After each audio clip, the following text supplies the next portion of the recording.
Oke, Bang Gary dan Mbak Disna, mungkin uh, untuk kelanjutan laporannya Tenovi soal mendatangkan saksi ahli ya, seperti apa mungkin pertimbangannya?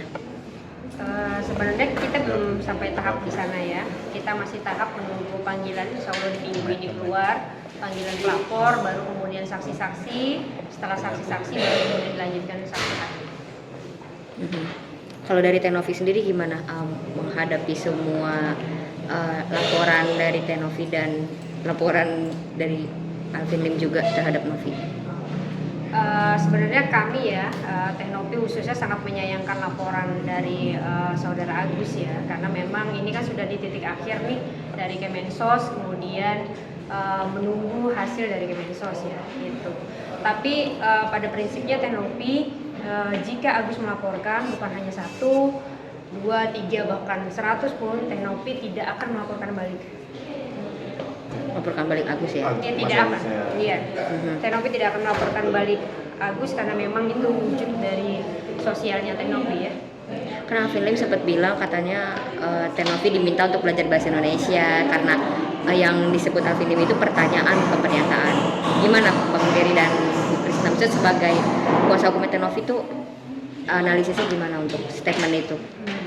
Sebenarnya begini, kalau kemudian beliau bilang pernyataan, maka harus dilihat dari konteksnya ya.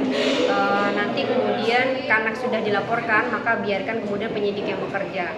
Lebih jauh memang di dalam hukum pidana itu dikenal unsur penyangkalan. Unsur penyangkalan ini yaitu siapa yang kemudian mendalilkan, maka dia yang harus membuktikan. Begitu. Jadi kalau misalkan dia menyatakan Teknopi sebagai pelacur, maka dia harus membuktikan bukti-bukti apa yang mengarah ke titik itu ya. Akan mendatangkan ahli bahasa juga? Iya, kami akan mendatangkan ahli bahasa dan hukum pidana. Ahli bahasa dan hukum pidana. Kalau terkait pernyataannya Alvin Lim yang mempertanyakan soal asal uang yayasan, itu kan juga masih termasuk, ini kan laporan juga ya. Tapi kan juga disebut pertanyaan bukan pernyataan. Gimana lagi? Kalau asal usul yayasan itu maksudnya di laporan atau di YouTube sih? Dalilnya tuh ya kan dia bilang di channel di Kemedia juga, tapi yang dia sebut somasi itu loh, kami akan melaporkan Novi dari mana nih asal uang yayasannya gitu. Itu konteksnya di dalam satu YouTube satu kesatuan ya. Jadi dia Kemedia menanya juga. beda juga ya. Kemedia juga.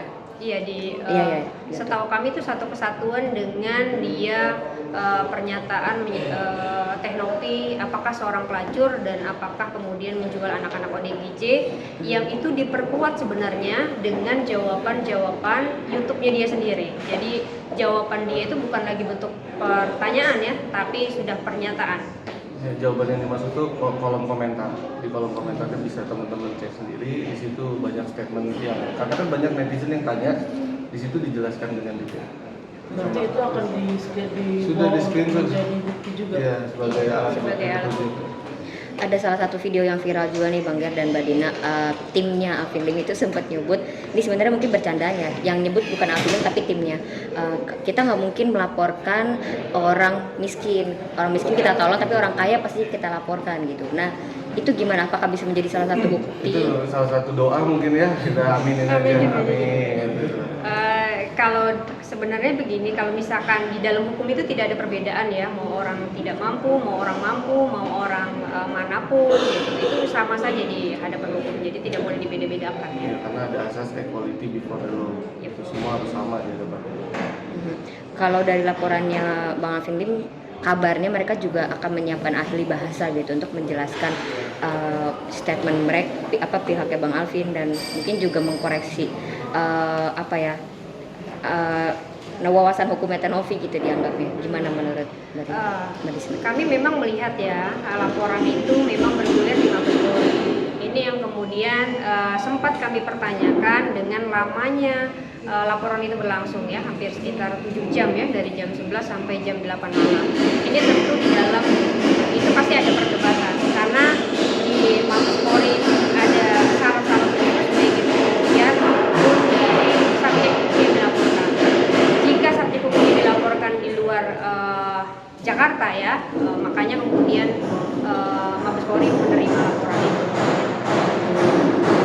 artinya dari perdebatan yang kan itu kan panjang ya, sekitar 7 jam gitu. Dari perdebatan itu yang mereka anggap laporannya diterima, menurut Mbak Disna akan seperti apa berjalannya laporan dari Bang Alvin sendiri?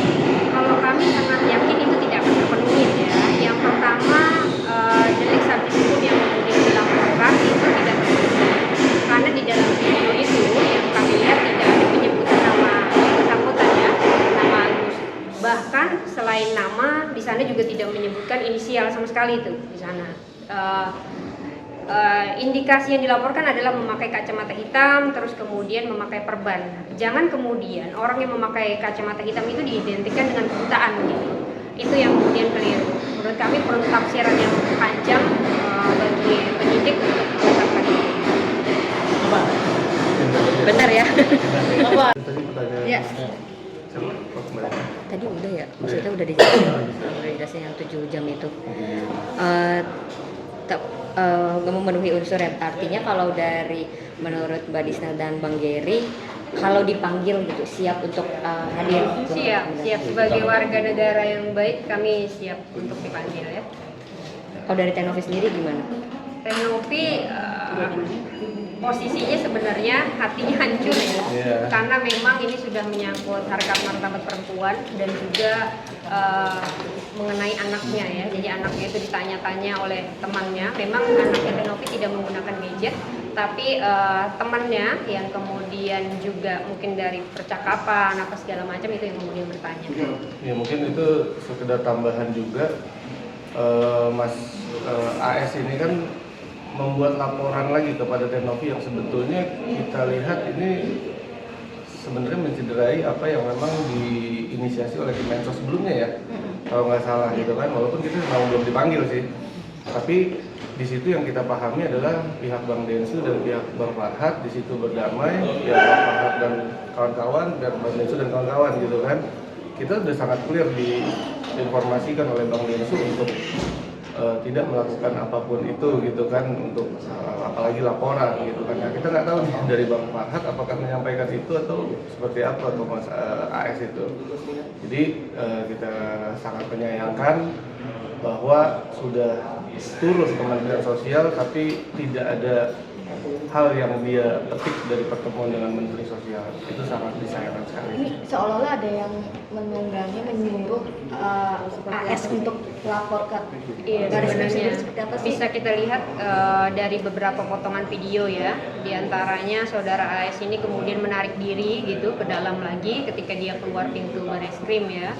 Yang kedua kemudian saudara AS ini sama sekali tidak mengeluarkan statement apapun di dalam laporan ini. Jadi ini indikasi bahwa memang kemungkinan besar ada bisikan-bisikan lain ya yang kemudian memaksa saudara AS untuk berada di bareskrim. Sampai dia datang, dia bela-belain, satu pakai kursi roda, satu jalan seperti biasa, dan 7 jam membuat laporan. Merasa kasihan gak sih yang harusnya fokus pada perawatan Agus, pengobatan Agus, malah sibuk mengundar-mandir kantor polisi gitu.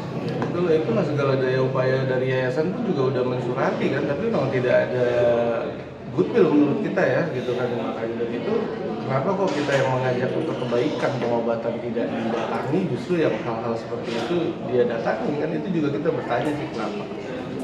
Tapi ketika ada statement salah satu dari pihak Alvin yang itu sendiri berujar jika pihak Kemensos tidak punya taring, artinya setelah ada pertemuan. Konotasi taring ini apa kan gitu ya, kalau pemerintahan ya namanya aja pemerintah punya kemampuan untuk merintah dong gitu kan. Iya, Ya, kalau itu pernyataan yang keliru ya, karena memang undang-undang PUB itu sendiri dipangku oleh Kemensos, sehingga kemudian Kemensos lah yang mempunyai kewenangan untuk menyelesaikan ini ya. Ya Bang Geri dan Mbak Dina, ini kan semalam Bang Farhad sempat bilang agak menyayangkan dengan tindakannya Tenovi melaporkan. Maksudnya yaudah mungkin Tenovi yang minta maaf aja atau mungkin terima aja lah gitu langkahnya Alvin Lim gitulah melaporkan Tenovi. Gimana? Kalau iya beda, ini beda konsep, bedanya. Hal yang berbeda antara apa yang dilaporkan oleh Tenovi terhadap saudara AL gitu, dengan permasalahan donasi AS saudara Agus dengan yayasan gitu.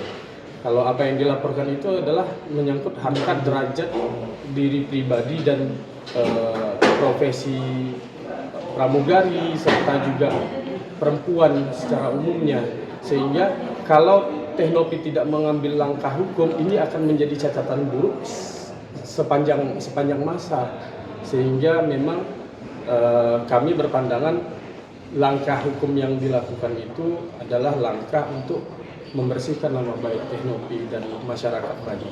Agak blunder nggak sih pernyataan dari AL sendiri terkait tidak tertuju kepada Teknopi sendiri? Blunder itu maksudnya gimana ya?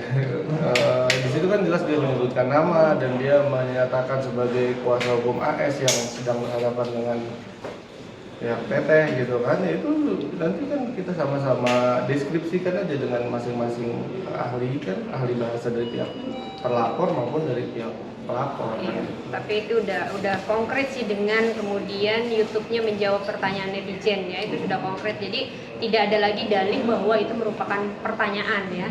Ini merupakan satu konteks yang disebar untuk membuat opini publik sehingga terbentuk, tergiring, kemudian dengan jawaban-jawaban itulah ditutup menyatakan bahwa memang Nopi seorang PSK dan menjual anak-anak ODGJ. Kak Yolo sempat cerita juga soal asal-usul video itu yang dilaporkan sama Alvin Lim. Katanya itu memang sebenarnya jokes karena di acara TikTok gitu ya. Nah kalau menurut Mbak Disa sebagai kuasa hukum Teknopi gimana? Maksudnya Teknopi kan sempat ngingetin Yolo juga, ini kita akan sempat dihujat juga nih sama publik. Tapi Kak Yolo sendiri nggak merasa itu akan menyudut. Pada akhirnya berkepanjangan dan shock juga dengan laporan ini. Iya betul, apa yang dinyatakan Yolo itu satu fakta ya, fakta bahwa mereka itu dalam satu kontrak pekerjaan gitu, yang pekerjaannya tidak ada hubungannya sama sekali dengan Agus. Itu mungkin nanti ketika mereka dipanggil akan juga menjadi salah satu pembuktian mereka. Namanya orang bekerja kan mungkin ada trik ya, ada kemudian bagian-bagian yang memang untuk menarik kemudian ketika jualan para pembeli begitu ya. Itu strategi marketing ya, yang tidak ada hubungannya sebenarnya dengan AS. Thank you.